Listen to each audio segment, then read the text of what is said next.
Assalamualaikum warahmatullahi wabarakatuh. Hello guys, kembali lagi bersama saya Bobi Heren dan kita akan kembali mengomentari video dari Luis Prasetyo yang berjudul Pendeta Tobing mengajarkan membunuh. Kita akan langsung aja tonton videonya dan besok akan kita komentari guys. Pendeta Rudolf Tobing mengajarkan untuk membunuh sudah terbukti sekarang.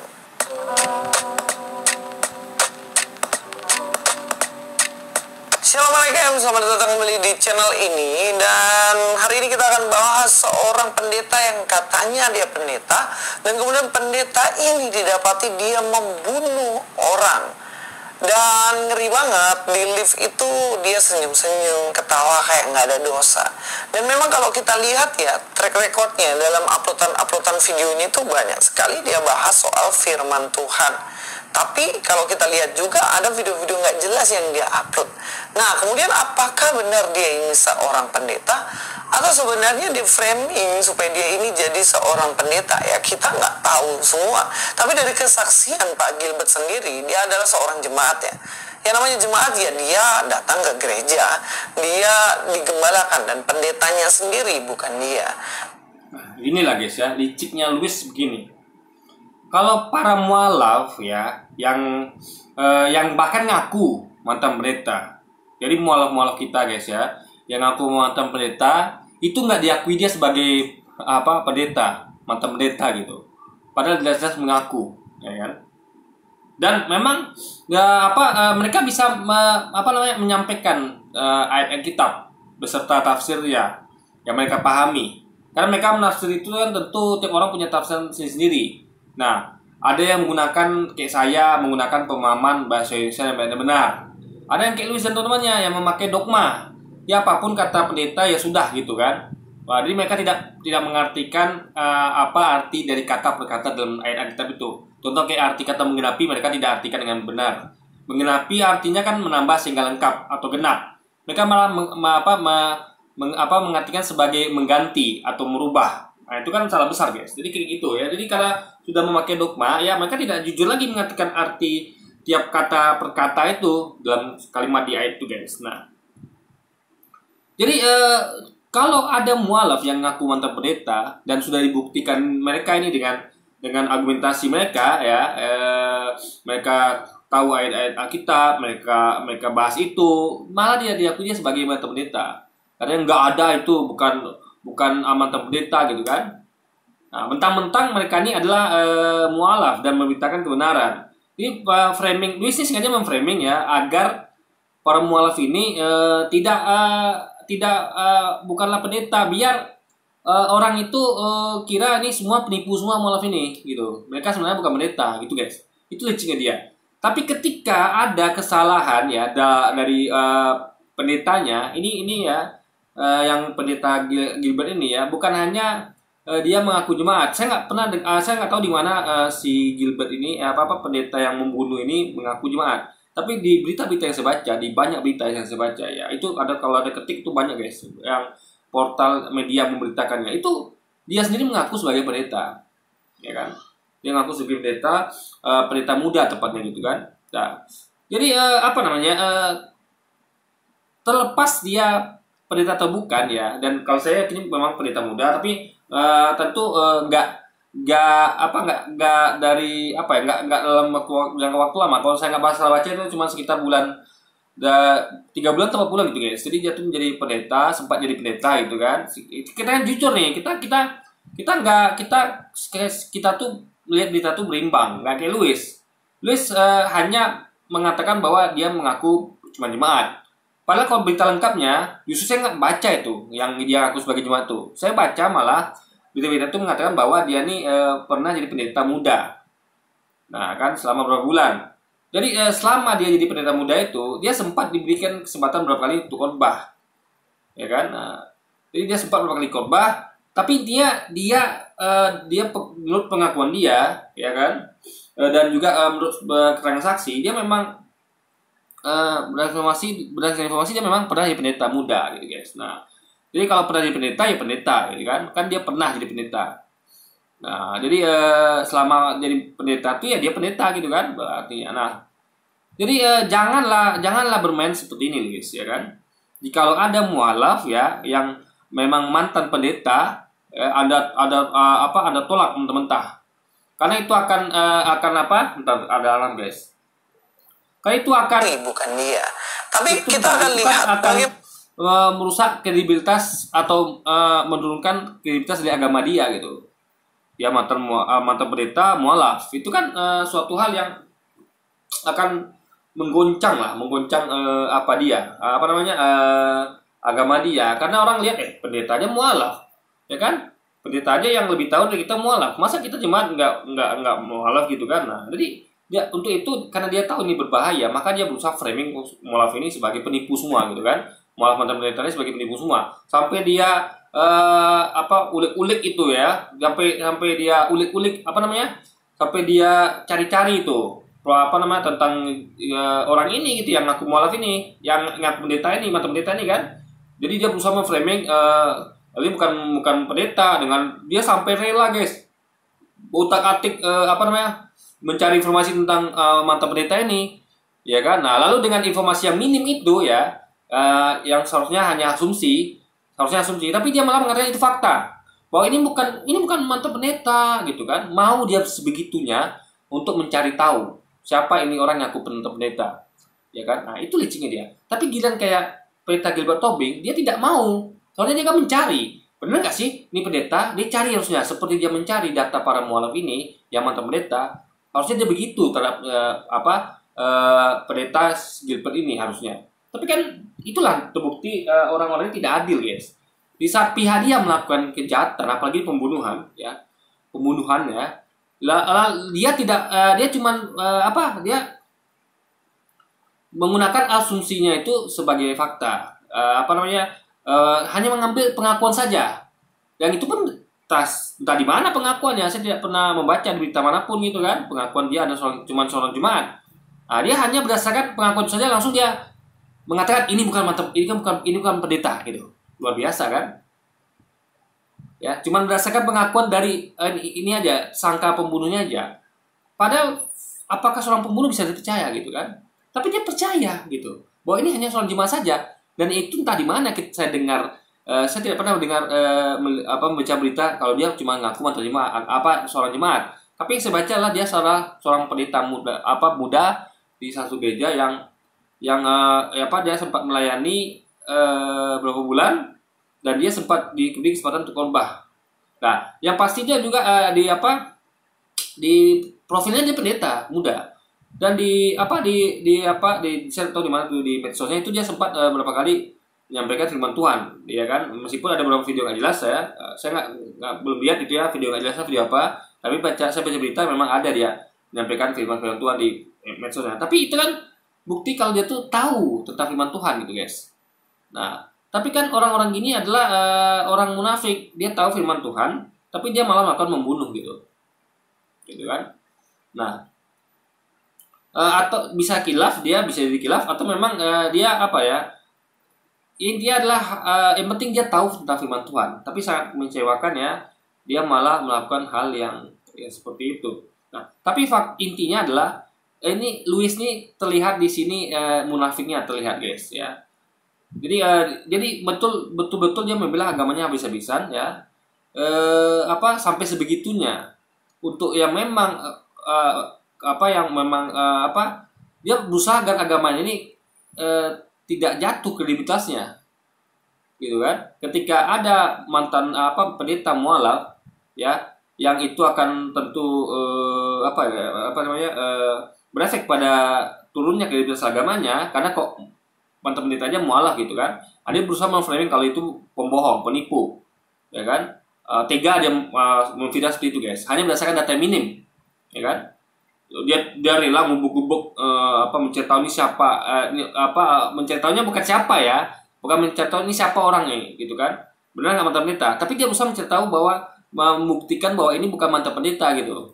Nah, luar biasa gitu guys, hanya berdasarkan asumsi informasi minim gitu kan. Lalu dia seharusnya dia dengan informasi ini dia harusnya berasumsi, tapi nggak, dia memastikan bahwa ini bukan mantan pendeta. Kan luar biasa guys ya, memastikan ini bukan mantan pendeta dengan asumsi minim. Dan untuk yang kasus yang ini ya, yang memang akan menjatuhkan juga kredibilitas agama dia juga memastikan hanya berdasarkan dari pengakuan saja. Jadi pengakuan bagi dia sudah cukup. Jadi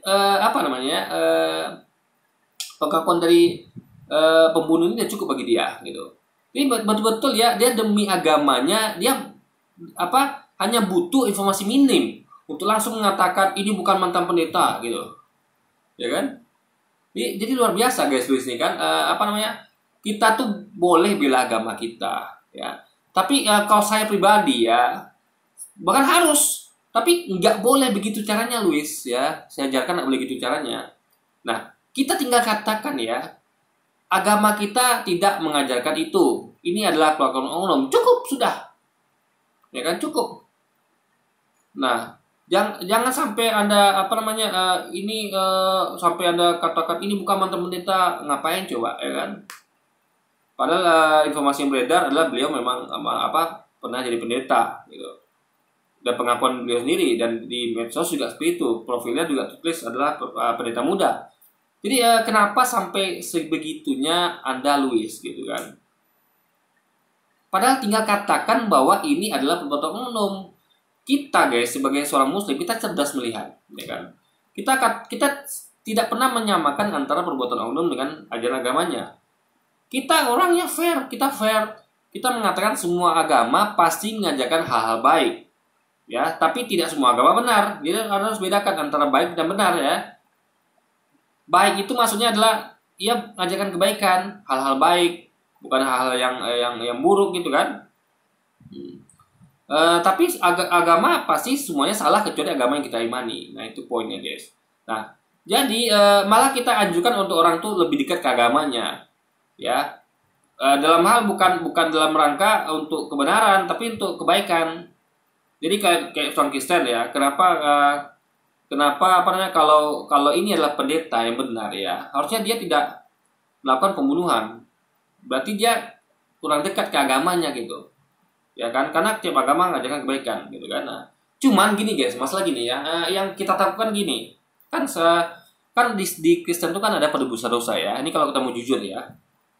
Jadi tiap dosa itu kan bukan kita nanggung. Dosa kita itu ditanggung oleh Yesus, ya kan? Jadi ibaratnya kita tuh berutang di warung, tapi utang kita ditanggung oleh orang lain, gitu. Sehingga esensinya adalah untuk apa kita tidak berutang kalau toh utang itu ada yang bayarin, paham ya? Sama kayak untuk apa kita menjaga dari perbuatan dosa, sementara dosa itu ada yang bayarin, dosa itu ada yang nebus, gitu kan? Nah, jadi ini menurut saya cukup berbahaya, ya kan? Cukup berbahaya. Karena ini namanya kesempatan. Kalau sesuatu itu ada yang nebus, ada yang bayarin, otomatis ini kesempatan untuk orang melakukan kayak berbuat utang atau berbuat dosa. Makanya ini para pendeta harus bisa menjelaskan ya. Tapi sayangnya guys ya, memang dijelaskan dimanapun penjelasan mereka nggak masuk akal. Maka saya pribadi ya kalau kayak hal begini ya.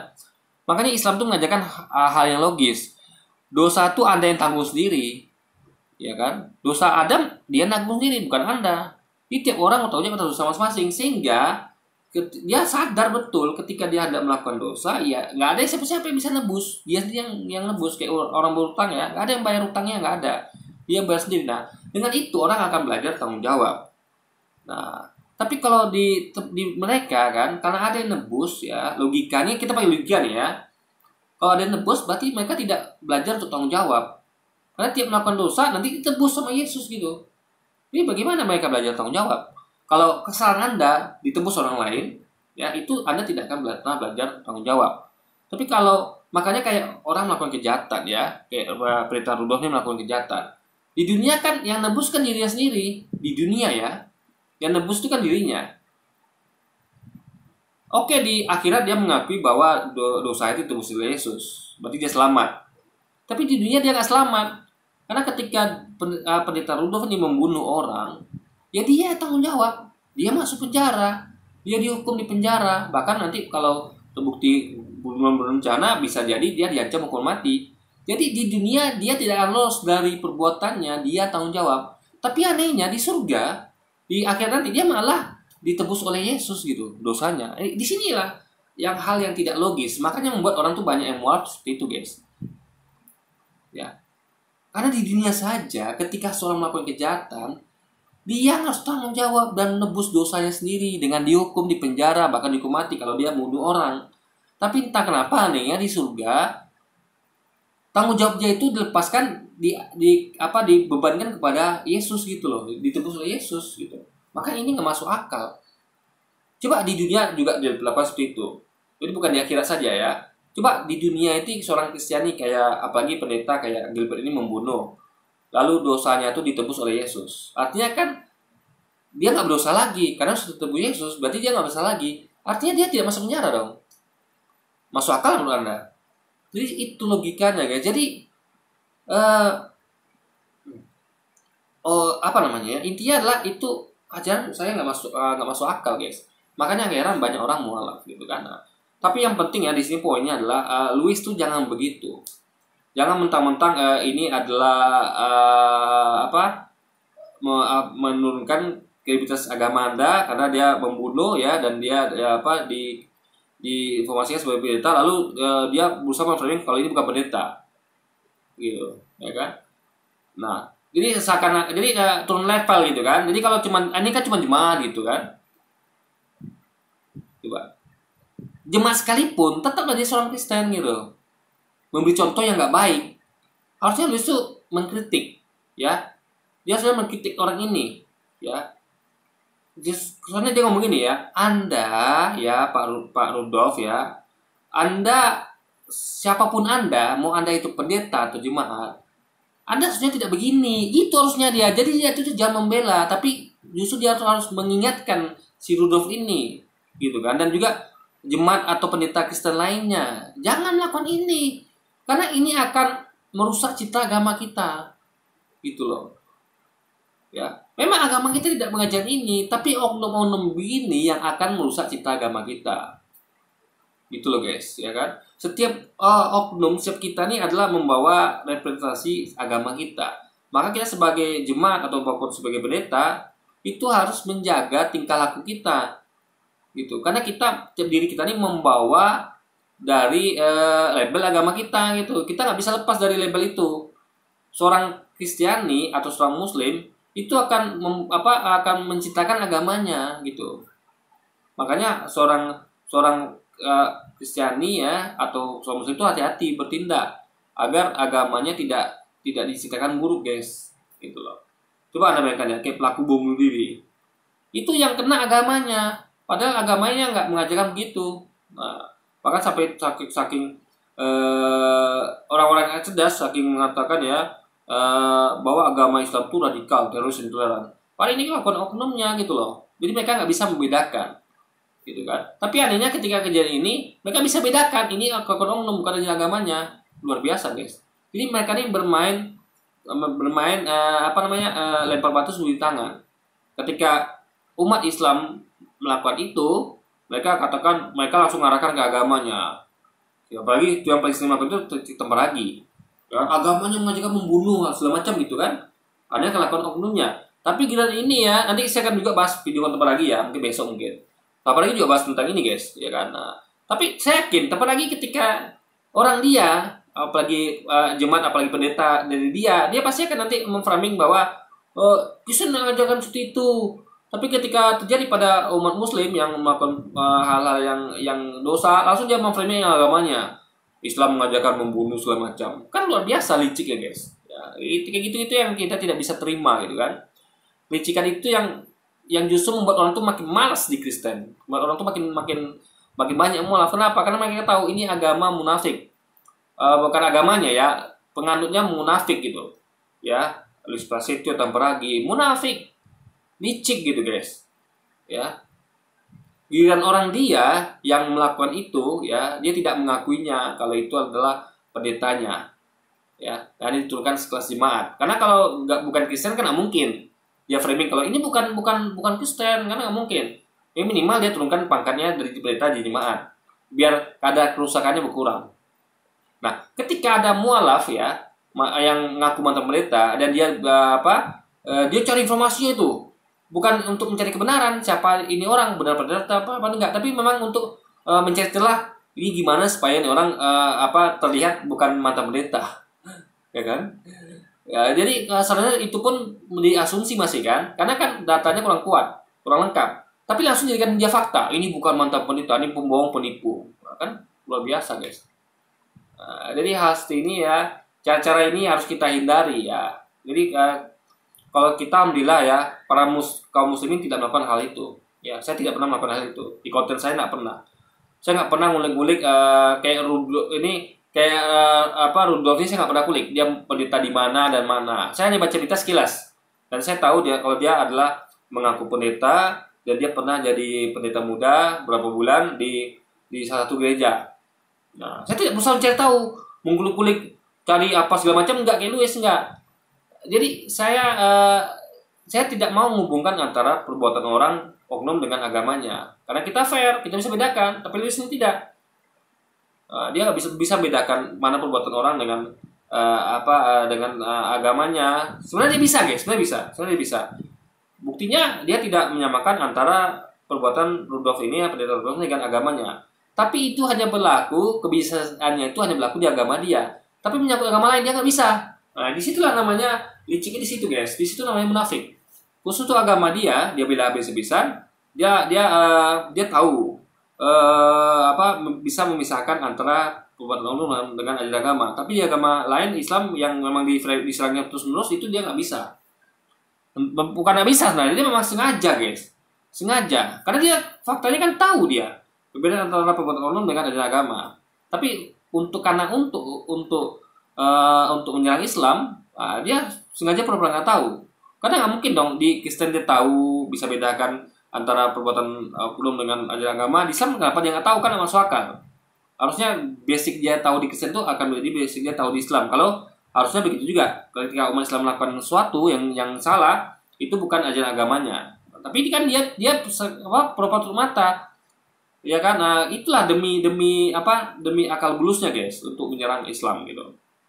Jadi saya miris sekali melihat hal seperti ini, ya kan? Makanya kalau Anda lihat komentar saya, itu jauh beda dengan komentar Louis ya. Kita tidak pernah kita nggak pernah begitu ya. Kayak Louis kita hal-hal licik yang munafik Louis kita nggak pernah lakukan guys. Kita jujur apa adanya ya.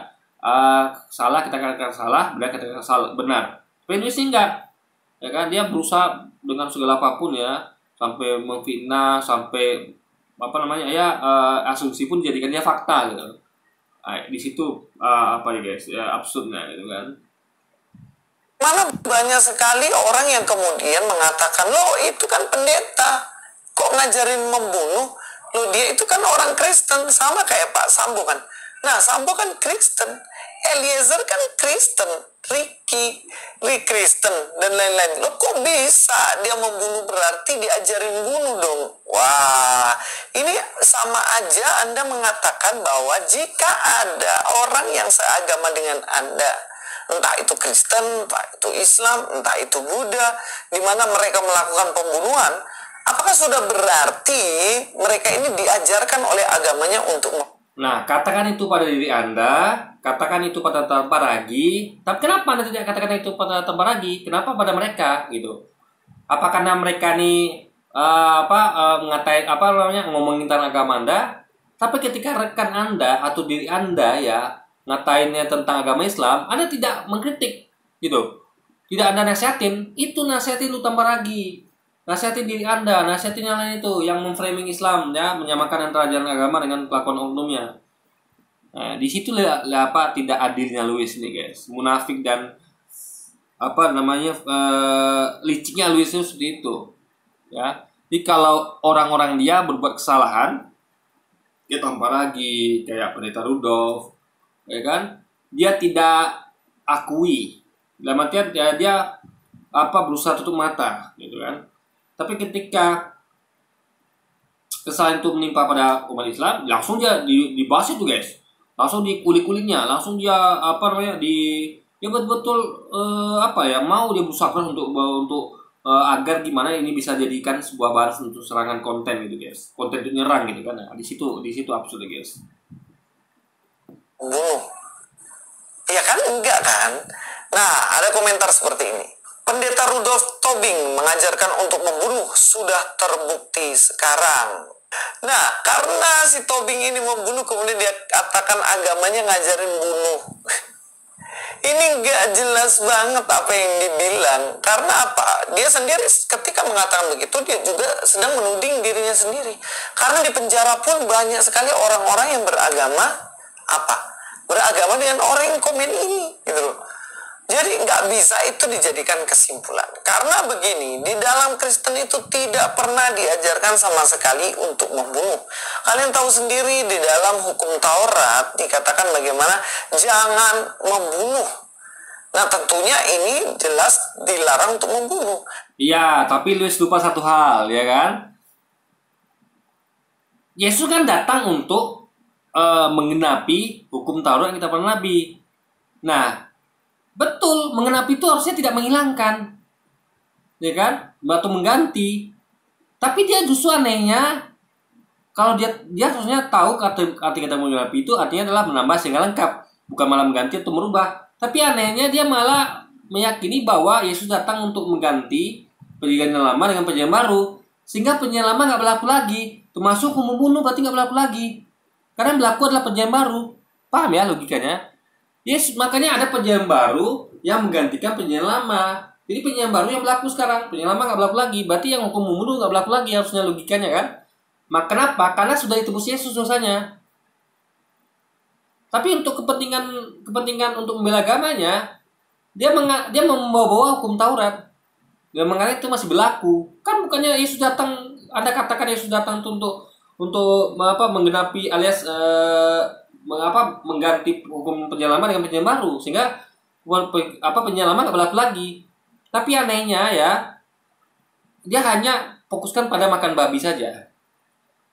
Padahal hukum Taurat itu makan babi, dilarang makan babi, yang membunuh, jangan berzina. Tapi yang berlaku hanya makan babi, yang nggak berlaku lagi. Tapi membunuh anehnya masih berlaku. Padahal sama-sama hukum Taurat dan perjanjian lama gitu guys. Nah di situ absurdnya. Makanya orang tuh kenapa banyak mualaf, karena mereka bingung ini kok ada tebang pilih gini. Ketika dikatakan Yesus datang untuk menggenapi, mereka sangkakan itu adalah mengganti atau merubah ya dari perjanjian lama ke perjanjian baru. Padahal artinya bukan begitu, tapi menambah sehingga lengkap. Tapi anehnya mereka hanya mengenakan itu kepada hukum makan babi saja, tapi tidak pada hukum membunuh. Itu kan aneh guys, ya kan? Jadi dan lagian kan membunuh, berzina selama itu kan udah ditebus Yesus dosanya gitu loh, ya kan? Yang sebelumnya di perjanjian lama itu dikatakan bahwa dosa tanggung masing-masing kan. Ada ayatnya berbunyi kesalahan seorang bapak tidak akan ditimpakan pada anaknya, dan kesalahan seorang anak tidak akan ditanggung bapaknya, gitu kan bunyinya. Tapi itu tidak berlaku lagi karena ditebus Yesus gitu. Paham ya? Jadi perjanjian lama justru mengajarkan bahwa kalau membunuh, Anda tanggung sendiri, nggak ada yang nebus dosa Anda. Tapi itu kan di cancel oleh mereka ini dengan perjanjian baru gitu kan. Nah jadi guys, intinya adalah ya kalau anda mengkaji betul, Anda akan menemukan banyak sekali yang alasan yang bisa membuat Anda jadi mualaf guys. Sama ketika Kain membunuh Habil adiknya.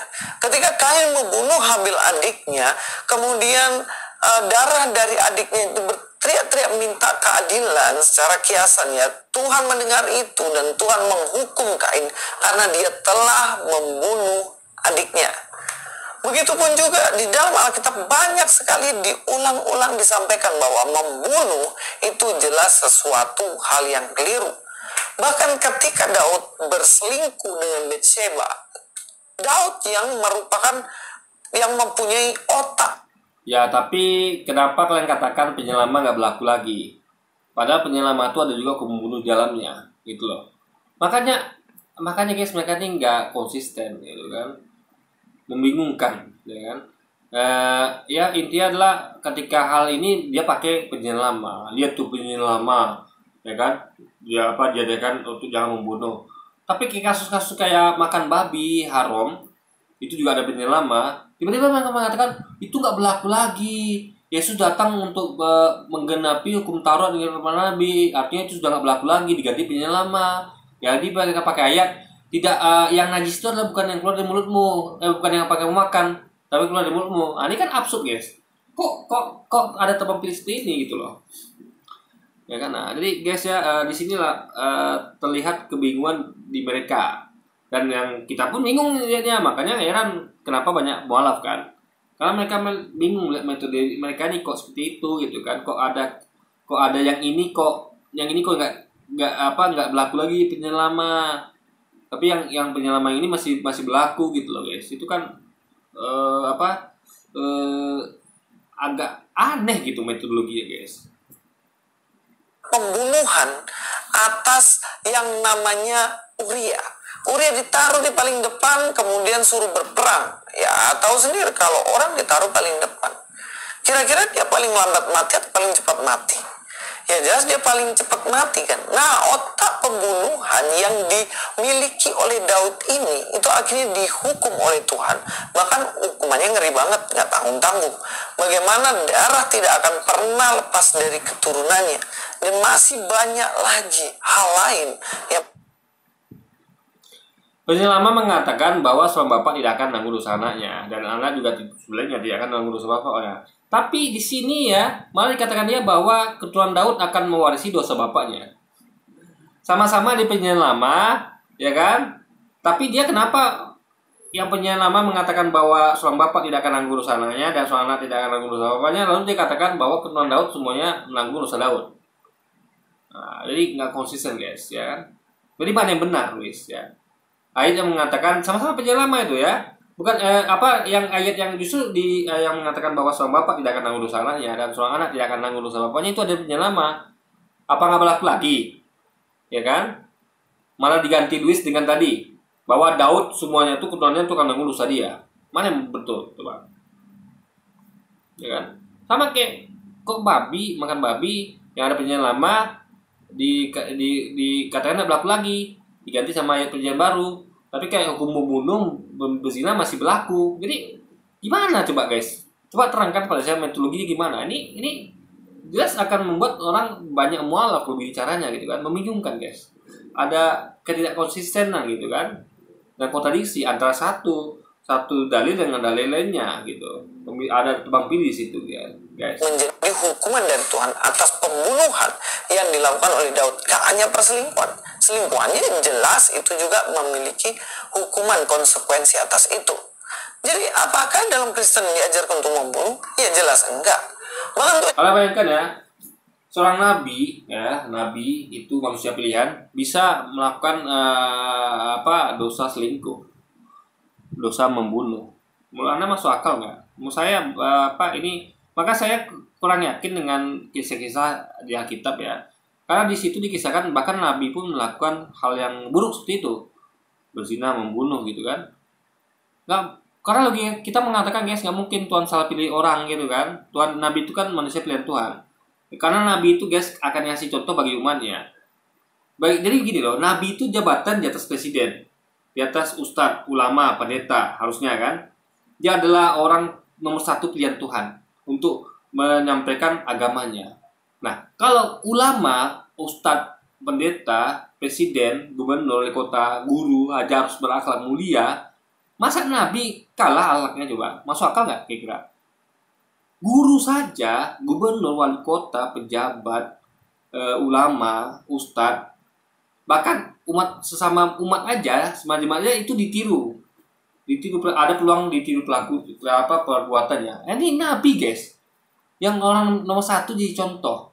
Kayak kita ya, akan contoh Nabi Muhammad. Itu yang paling kita contoh Nabi Muhammad, gak ada yang lain. Ya.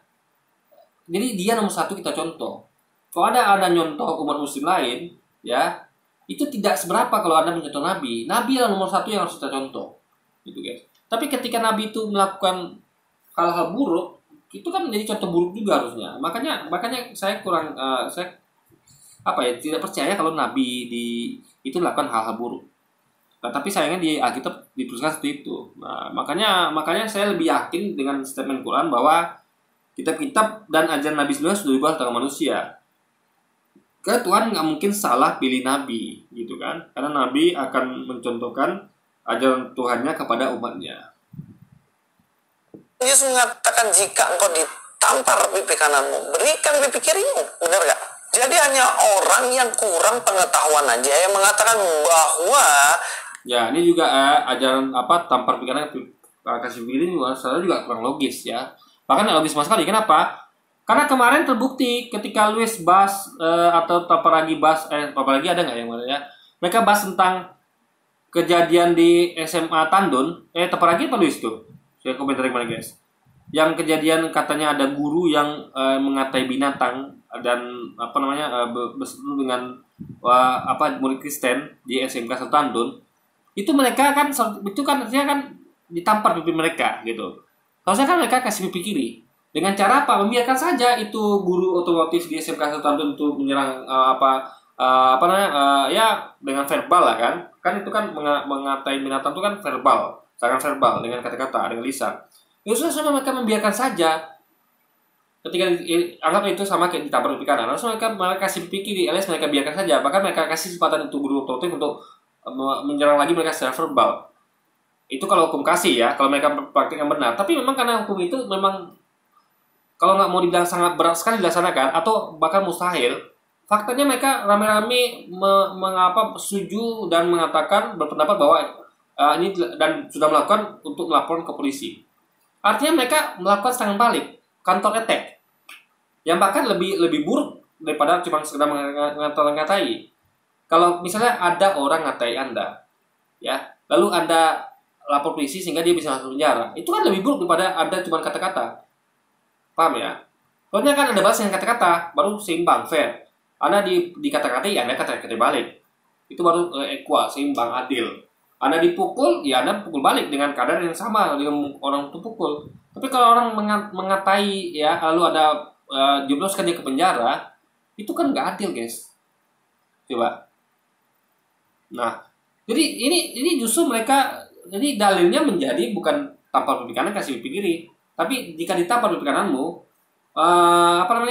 bunuh dia gitu, atau bikin dia babak belur, nah gitu guys. Nah maka saya katakan ini orang ini enggak, jadi mereka ini selalu menyampaikan bahwa hukum kasih tampar pipi kanan kasih pipi kiri, tapi faktanya itu mereka tidak melakukan itu gitu, karena memang mustahil dilakukan. Yang adanya mereka melakukan hukum balas dendam, hukum fight back gitu kan. Nah kalau fight back nggak masalah, asal kadarnya sesuai gitu kan. Kalau Islam namanya kisos, tapi itu yang mereka lakukan, bahkan mereka melebihi dari kisos malah, ya kan? Jadi yang mereka lakukan untuk membasuh lebih buruk lagi dibanding orang yang menyerang mereka gitu kan. Pembahasannya jauh lebih buruk gitu. Nah di situ guys, jadi itu ajaran kasih itu ya hanya manis di mulut mereka saja. Tapi faktanya mereka melakukan kebalikan di ajaran kasih, yaitu ajaran balas dendam guys. Terbukti yang di tadi itu, yang banyak lagi yang lainnya ya, hal seperti itu guys, dimana mereka melakukan pembahasan dendam yang jauh lebih buruk dibandingkan apa yang mereka terima, serangan yang mereka terima guys. Kristen mengajarkan membunuh.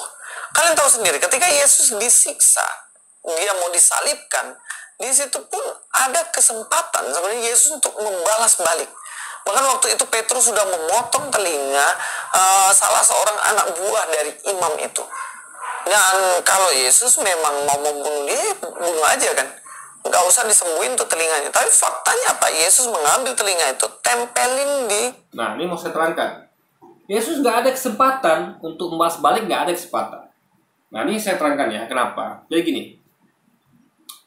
Maka Yesus harus detailkan ceritanya. Jadi gini ya, itu kejadian di Taman Getsemani. Saya sering sampaikan di video saya.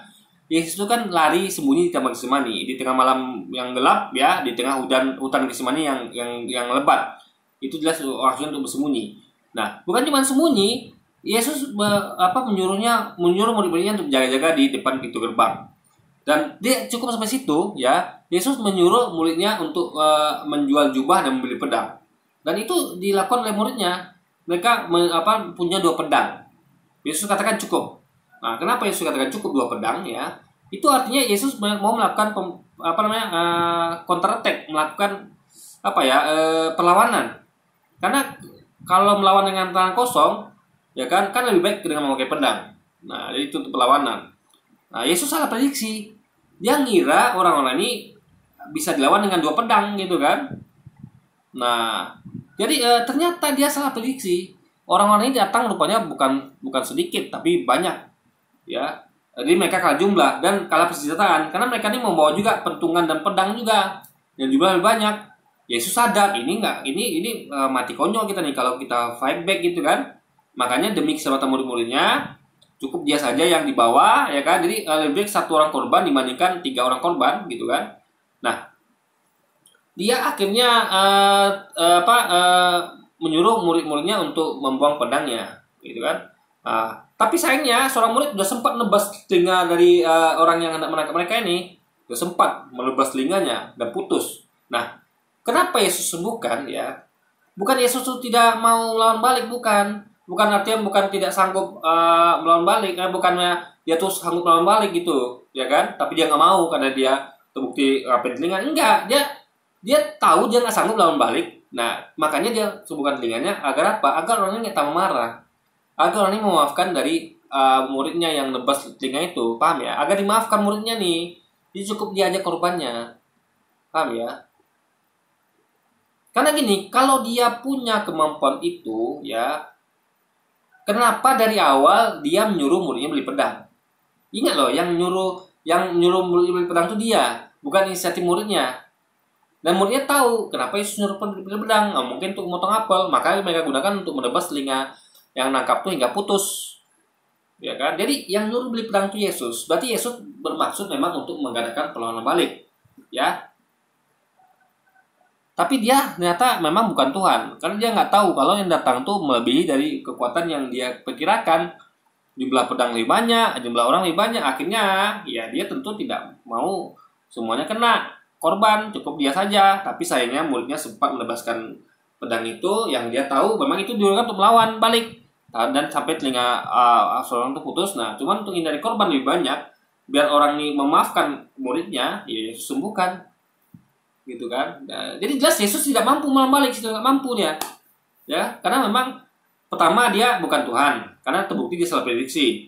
Tuhan kan mungkin nggak tahu kalau yang datang tuh adalah lebih banyak, ya kan. Nah, soal ini kan perbuatan sia-sia, guys.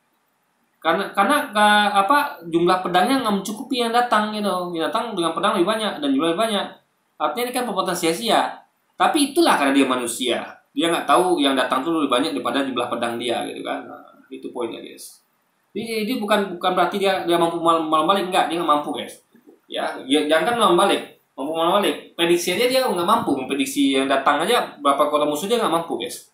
Ya, apalagi untuk melawan balik. Jadi misalnya kayak Anda mau berperang nih. Jadi Anda mau berperang, Anda nggak tahu musuhnya berapa nih, nggak tahu ada musuhnya berapa. Lalu Anda suruh pasukan cukup 2 orang saja, ambil 2 pedang atau 2 senapan, udah cukup, kalian jaga-jaga situ ya. Dia nggak buta kuota musuh, nggak tahu dia, karena memang dia bukan Tuhan. Dia hanya seorang ahli strategi saja. Ada 2 orang aja nih, jaga gerbang ya, pakai pedang atau pistol. Rupanya datang rame rupanya kan, bawa senjata lebih banyak gitu kan. Nah, tiba-tiba tapi sempat ya yang kita orang yang kita pakai ini ya, anak buah kita, tentara kita ini sempat mau menebas jatuh putus ini. Tentu kan kita melihat waduh, ternyata kita kalah jumlah nih, tapi si Anu sempat itu. Nah, kebetulan kita punya kemampuan untuk menyembuhkan, ya kita sembuhkan. Agar apa? Agar dia dimaafkan. Udah bro, maafkan dia bro, ya kan. Ya kalau tidak disembuhkan, dia marah nih orang, guys. Akan dihajarnya nih tentara ini. Tapi kan kita wakili dia. Udah bermaafkan ya. Udah deh, aku sembuhkan telingamu gitu kan logikanya. Sehingga tentara kita ini 2 orang selamat, dan kita dibawa. Karena mereka kan memang sebenarnya bukan incar tentara kita ini. Yang mereka incar kan kita gitu. Jadi di sini kan mereka bukan mengincar murid Yesus, tapi mereka memang mengincar Yesus gitu, guys. Maka Yesus tahu itu, sehingga dia menyelamatkan muridnya dengan menyembuhkan telinga itu. Ini bukan berarti itu karena dia mampu melawan balik. Enggak, dia nggak mampu, guys. Dia nggak mampu melawan balik. Dia kan melawan balik. Untuk memprediksi berapa yang datangnya dia nggak mampu gitu, ya kan. Apalagi untuk melawan balik, ya. Jadi tulis ini jangan halu gitu. Kepalanya dan kemudian telinga itu nyambung lagi. Apakah ini membuktikan bahwa Kristen mengajarkan membunuh? Jelas enggak. Lalu kenapa kok ada orang Kristen yang membunuh? Jelas ini oknum dong. Jelas ini oknum. Kenapa? Kristen Ya, kalau di Kristen omong. Kalau di Islam ajaran agamanya. Ini kan liciknya begitu, guys. Ya kan, makanya Luis, tolong sampaikan ini kepada diri Anda sendiri ya. Anda ngaca ngomong, Luis, kenapa kamu nggak adil? Kenapa kamu kalau umat Islam kamu katakan itu adalah ajaran agamanya? Kenapa kalau dia ngomong sendiri itu kamu mengaku itu cuma oknum? Katakan juga kepada orang-orang lainnya di Kristen ya. Jadi mereka kalian itu harus berlaku adil lah ya. Jangan seperti itu cara mainnya licik dan guys yang curang gitu kan. Akan kasih, tetapi ketika ada yang membunuh, tentunya ini orang-orang tertentu dan dia adalah oknum. Apakah motivasi membunuhnya itu karena agama? Apakah karena agama? Jelas enggak kan? Beda cerita jika dia membunuh karena membela agama Kristen, dia membunuh karena membela Yesus Kristus, dia membunuh karena agamanya dihina, oke lah. Itu kita bisa katakan, oh mungkin ini diajarin nih sama agamanya untuk bunuh orang yang menghina Tuhanmu, yang menghina nabimu, yang menghina agamamu. Ya mungkin ya. Tapi kan persoalan tuh kan, mungkin ya kan. Guys, dia harusnya adil. Kalau dia katakan ini tidak, itu juga harusnya tidak. Kenapa saya katakan begitu ya? Nih, ketika seorang dihina agamanya, dihina Tuhannya, ya kan? Dia akan bela agama dan Tuhan itu, ya kan? Makanya, karena sampai 14 dia melakukan pembunuhan. Karena ada emosi tertahankan gitu kan? Nah, ini sama dengan orang membela dirinya. Si Rudolf ini kan, orang-orang ini kan membela dirinya. Karena dia tuh dendam. Ini kan kita kan dia dendam sama 15 tahun. Jadi entah apa yang terjadi. Nah, tentu dia membela dirinya ya dengan mengadakan pembalasan. Namanya balas dendam kan, karena dia dendam. Nah, entah apa terjadi pada dirinya, entah dia merasa sakiti gitu kan. Dia sakit itu dirinya sehingga dia balas dendam. Ini sama dengan ketika yang sakit itu, cuma bedanya yang disakiti lah agama dan Tuhannya. Sama-sama, akibat sakit hati. Gitu kan. Jadi yang satu membunuh demi dirinya, yang satu membunuh demi agama dan ininya. Jadi guys, ini intinya sama-sama karena ada sakit hati gitu. Nah, jadi kalau ada sakit hati, berarti boleh membunuh, kan nggak begitu. Makanya harus kita melihat poinnya adalah orang melakukan pembunuhan karena sakit hati, kan? Itu kita harus adil, itu poinnya ya. Garisnya harus kita tarik, garis merahnya. Jangan kalau yang soal kalau untuk diri sendiri ya, untuk misalnya bapak ibu dihina lalu dia bunuh, dikatakan itu itu pasti enggak diajarkan untuk membunuh orang lain karena dia sakiti atau orang tuanya atau keluarga disakiti. Tapi kalau untuk kayak agama dan Tuhannya itu langsung dikatakan di framing, oh iya itu mungkin ajaran agamanya. Ini kan nggak fair guys, ya kan? Harusnya ketika Anda mengatakan kayak Rudolf Tobing nih, motifnya kan sama sakit hati nih pada korbannya, ya kan, sakit hati dia. Sama kayak orang-orang yang bela agama Tuhannya itu sakit hati kepada orang yang menghina Tuhan dan agamanya, cuman yang dihina beda. Nah harusnya sama dikatakan kalau untuk orang yang sakit hati karena dirinya atau keluarganya dihina, ya kan, harusnya itu adalah bukan dari agamanya. Makanya samakan juga dong dengan orang yang karena bela agama dan Tuhannya bahwa itu bukan ajaran agamanya gitu. Karena mereka membunuh sama-sama karena sakit hati. Ada yang disakiti di dalam dirinya, keluarganya atau agama atau Tuhannya guys. Nah, itu poinnya seperti itu ya. Jadi ada harus adil Luis. Jangan makanya dia disitulah dia tuh guys ya. Kenapa dia bisa sesat tuh seperti itu? Dia tidak adil, dia munafik, licik, curang gitu kan. Jadi dia tuh memang ada sebelahnya. Kalau menyangkut agamanya dia akan bela habis-habisan. Walaupun sampai dia mau jadikan asumsi sebagai fitnah, sebagai fakta. Cuma asumsi, ya kan? Pengakuan sebagai fakta. Paham ya? Sementara ada di sisi lain yang ketika menyangkut mualaf, dia pengakuan tuh atau fakta malah dikatakannya itu bohong, fitnah, tipu-tipu. Di situ guys, absurdnya di situ. Awalnya dia membunuh motifnya bukan karena agama. Ya memang kebetulan dia pada waktu itu ya kebetulan di agama Kristen. Tapi motif pembunuhannya jelas bukan karena itu. Lalu motifnya apa? Motif karena agama atau motif karena bukan agama itu karena ada yang disakiti, ya kan? Jadi kalau kita ngomong soal hati, ya, karena orang yang marah, ya, emosi, ya, sehingga membuat dia hilang kendali. Kemarahan bisa membuat orang hilang kendali. Gak semua orang bisa kontrol diri, ya kan? Apapun itu, mau Anda dihina, keluarga Anda dihina, Tuhan Anda dihina, agama Anda dihina, yang penting Anda merasakan sakit hati. Sehingga sakit hati itu, kalau tidak bisa Anda keluar yang baik, Anda akan melakukan hal buruk, termasuk pembunuhan. Ya, jadi ini nggak ada sangkut pautnya dengan agama. Meskipun itu bela agama, ya, nggak bisa nggak sangkut dengan ajaran agamanya. Yang mentang-mentang itu bela agama atau Tuhannya, lalu kalau gitu, misalnya kayak dia melakukan itu karena dirinya disakiti atau orang tuanya disakiti. Apa bisa ngajarkan bahwa karena orang tuanya, karena dia bela orang tuanya, berarti orang tuanya mengajarkan itu? Kan nggak bisa begitu. Misal ada seorang anak yang karena membela orang tuanya, dia bunuh orang yang menghina orang tuanya. Lalu Anda bisa katakan, apakah Anda bisa katakan bahwa itu ajaran orang tuanya? Kan nggak begitu. Sama seperti ketika ada orang membunuh karena bela agama dan Tuhannya. Apa Anda bisa mengatakan bahwa itu ajaran Tuhan dan agamanya? Atau misalnya ada orang membunuh karena dirinya sendiri. Dia disakiti, dihina. Apa Anda bisa katakan itu ajaran dirinya? Kan nggak begitu, guys. Logikanya kan. Nah, makanya Luis ini dia nggak adil sini. Dia main curang, guys, dan licik sekali gitu kan. Motifnya adalah dia punya seorang teman, korbannya itu. Tapi temannya ini, korbannya ini yang mana dia sahabatnya. Ternyata dia berfoto dengan orang lain yang mana orang lain itu adalah musuh dari orang ini. Jadi semacam kok berkhianat banget sih. Kan kau sahabatan sama saya, kenapa kamu sama orang lain, kan intinya gitu. Dan kemudian karena itu dia rela membunuh, bahkan ya, berarti kan kalau kita pakai asumsi Lewis, ya, yang harusnya nggak boleh begitu. Tapi kalau kita jujur mau pakai asumsi Lewis, ya, biar dia paham nih, ya, kita pakai asumsi dia. Harusnya kan dia bisa katakan juga kalau mau adil bahwa di agamanya diajarkan kalau sakit hati, ya mau bunuhlah orang yang buat kamu sakit hati, kan gitu harusnya kan. Jadi kalau soal agama berarti bunuhlah orang yang menghina Tuhan dan agamamu. Kalau soal ini kan bunuhlah orang yang menyakiti hatimu gitu kan. Sama-sama berpulang dikatakan ajaran agamanya, tapi kenapa dia berbuat tidak adil?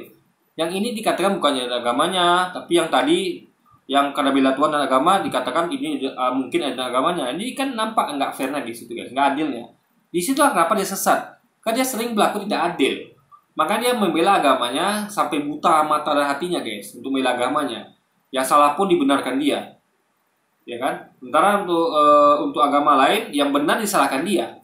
Karena memang tidak adil dari awal. Gimana bisa dia tuh mendapatkan kebenaran kalau dia suka berlaku tidak adil, licik dan curang gitu. Kalau menyangkut agamanya dibela habis-habisan, ya. Yang salah pun dikatakan benar.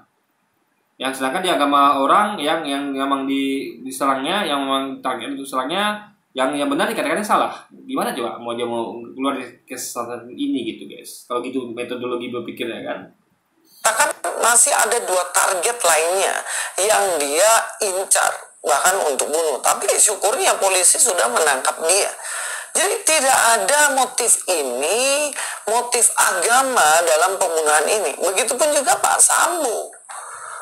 Ini ya, kita bicara bahwa agama itu akan mengajarkan sesuatu kepada penganutnya, ya.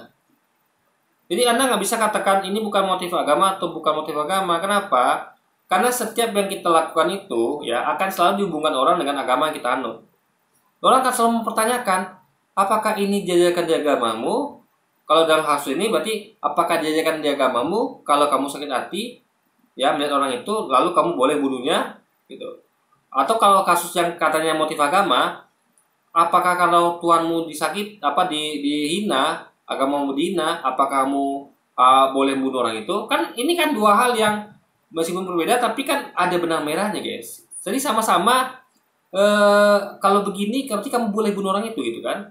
Nah, ini guys, ya harus tarik benang merah itu, gitu. Jadi nggak ada urusannya ini motif agama atau bukan agama, tapi kita fokusnya pada kegiatan membunuhnya. Jadi apakah membunuh itu jajakan di agamamu gitu? Jadi baik membunuh karena membela agama, membela Tuhan, atau karena sakit hati, kamu melakukan seperti itu.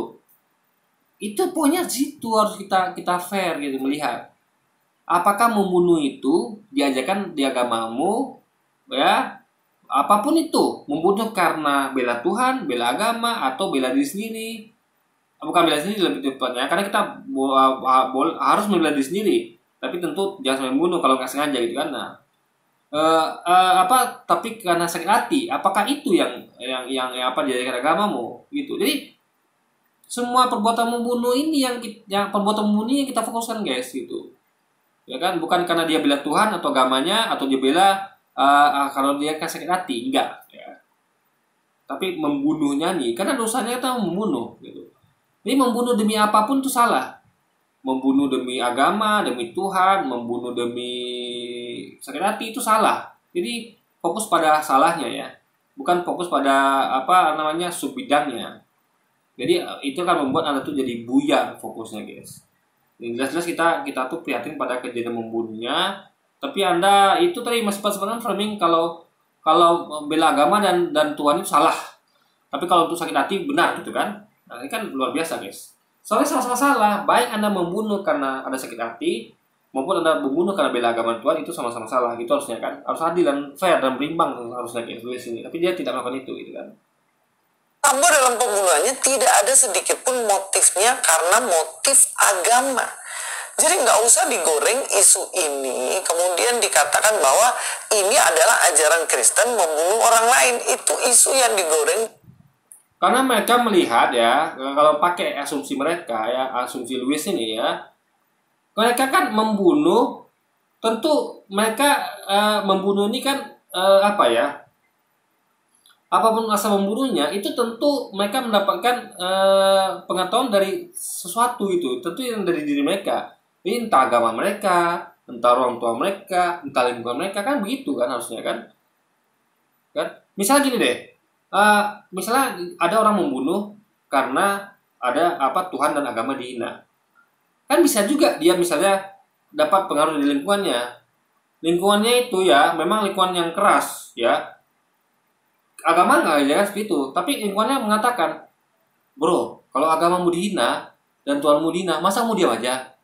Itu kan ajaran dari temannya, lingkungannya. Lalu dia bunuh orang itu karena ikut dari ajaran temannya. Jadi guys, lingkungan, orang tua, agama, itu kita bisa asumsikan kalau kita mau adil ya, netral. Semuanya bisa kemungkinan untuk diasumsikan kalau mereka melakukan itu karena pengajaran dari lingkungan dia gitu. Jadi jangan hanya pangkut-pangkutkan pada agamanya saja, jangan gitu kan. Jadi orang membunuh karena motif agama pun itu bisa jadi bukan ajaran agamanya, bisa jadi dari pengaruh orang tuanya. Mungkin orang tuanya nggak suka tuh sama agama itu, ya kan? Contoh gini, Anda ingat kisah ketika orang-orang Quraisy ya, orang-orang Quraisy itu hendak membunuh Nabi dan sahabatnya. Nah, kenapa mereka melakukan itu? Bukan karena ajaran agamanya kan, bukan ajaran agama dari penyembah berhala mereka yang memerintahkan untuk bunuh Nabi kan, tapi memang karena kebencian mereka pada Nabi dan pengikutnya. Jadi kebencian itu yang membuat mereka seperti itu gitu. Nah, jadi itu yang perlu Anda pahami. Kebencian itu bisa membuat kita melakukan sesuatu, ya. Jadi kebencian itu bisa dari diri sendiri atau ditambah besar dengan lingkungan. Ada orang yang ngumpuli, lihat tuh agamamu dihina, Tuhanmu dihina, atau lihat tuh diri kamu disakiti, atau nggak ada orang pun dari dirinya sendiri udah cukup jadi pemicu guys. Nah, itu poinnya ya. Jadi jangan pilih kasih. Kalau soal bela agama, bela Tuhan itu dikatakan ada agamanya. Tapi kalau bela diri sendiri itu dikatakan bukan ada agamanya. Di situ absurdnya guys.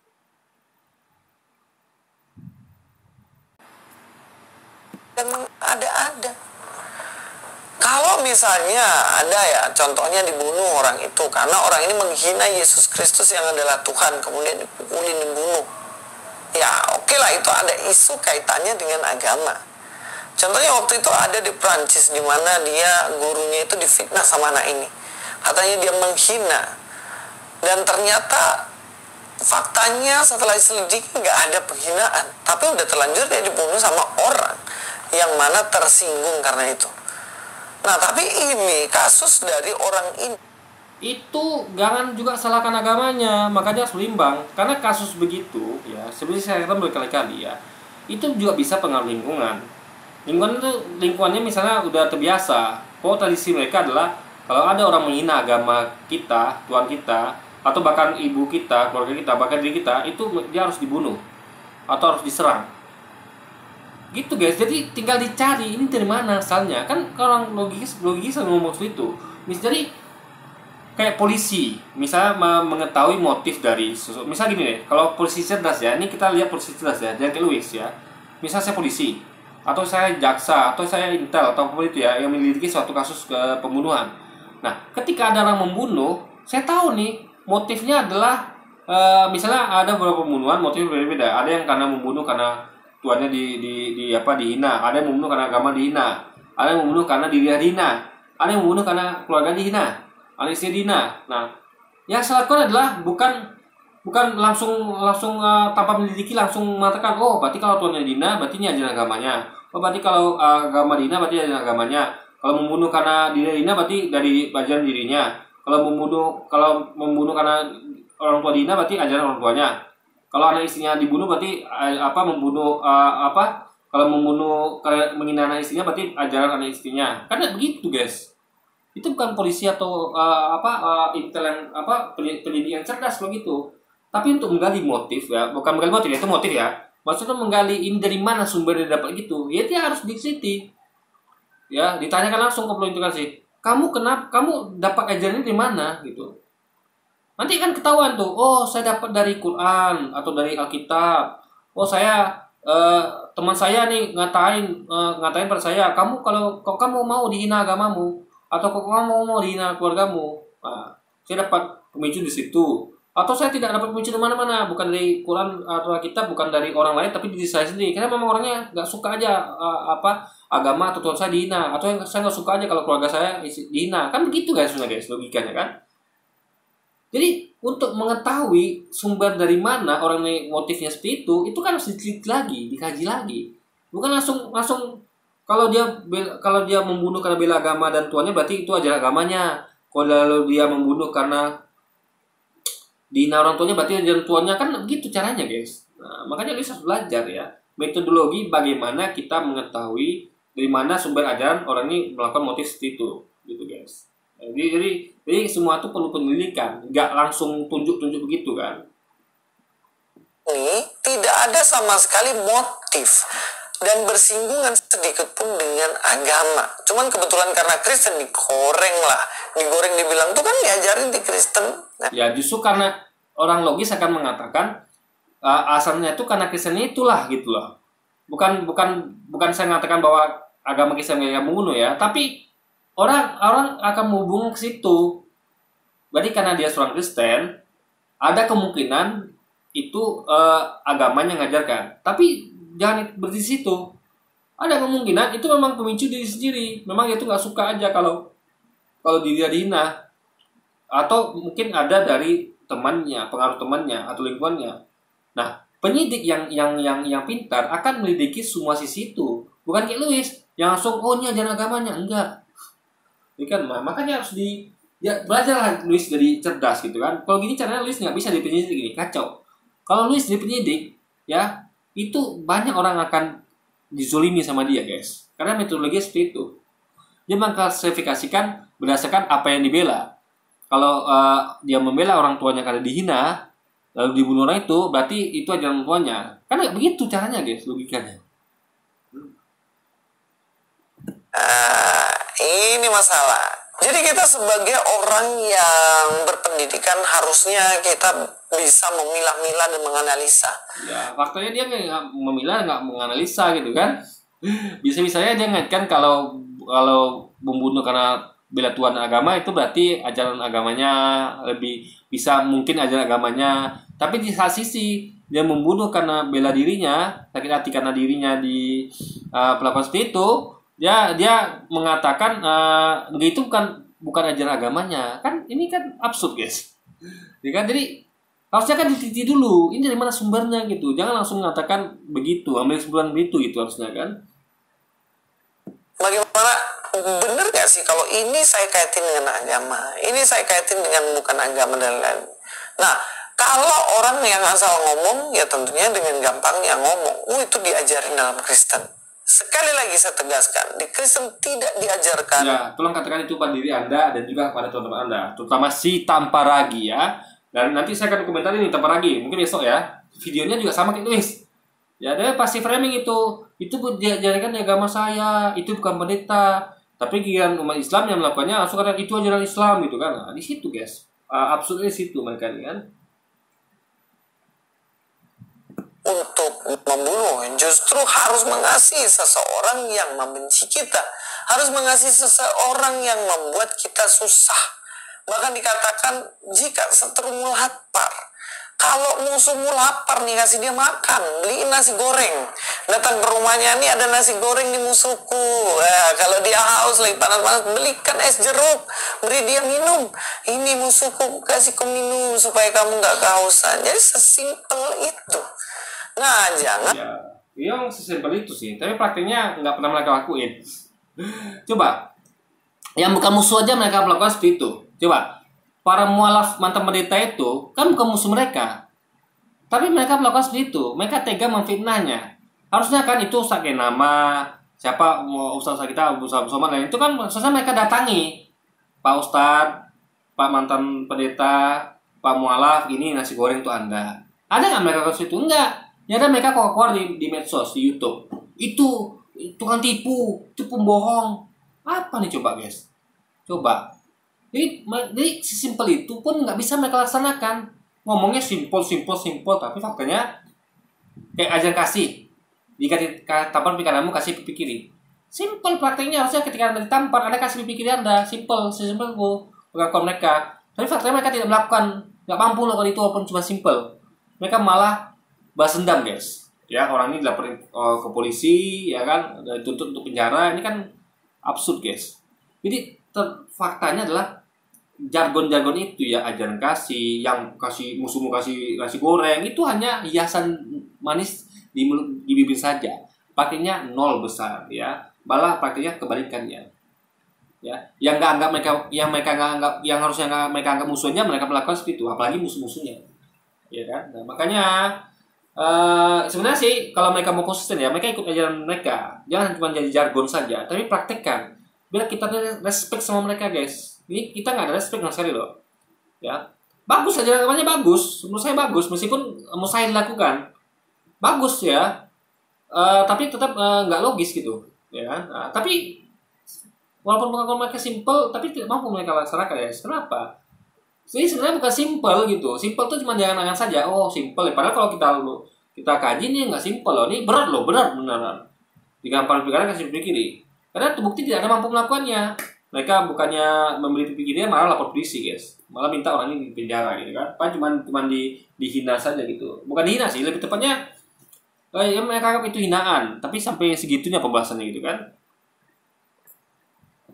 Goreng semacam itu, karena itu hanya menunjukkan seberapa besar tingkatan Anda berpikir dan menganalisa sebuah kasus. Ya, faktanya tidak menganalisa dan tidak berpikir, ya. Nanti Anda praktekkan ajaran dia sendiri.